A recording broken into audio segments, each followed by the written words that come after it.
जो वीडियो आप देख रहे हैं, इसमें एक नौजवान शख्स पूरी शिद्दत के साथ ढोल बजाने में लगा हुआ है।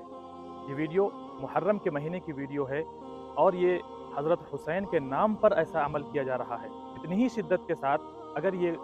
इंसान कोई नेक अमल करता और अल्लाह को राज़ी करने की कोशिश करता तो अल्लाह तबारक व तआला को पल भर में ये राज़ी कर लेता। लेकिन इसने वो अमल नहीं किया जिससे अल्लाह तबारक व तआला खुश होता, बल्कि इसने उस अमल को इख्तियार किया जिससे शैतान खुश होता है। ज़रूर भी ज़रूर इसके इस अमल से शैतान खुश हुआ होगा, लेकिन अगर वो ये सोचे कि हमने इस अमल को करके दीन का अमल किया है और अल्लाह को राज़ी करने का अमल किया है, तो बिल्कुल अल्लाह को राज़ी करने का अमल नहीं किया है और हज़रत हुसैन रज़ी अल्लाह अन्हु का इससे दूर दूर तक कोई ताल्लुक़ नहीं है। मैं तमाम लोगों से ये कहना चाहूँगा कि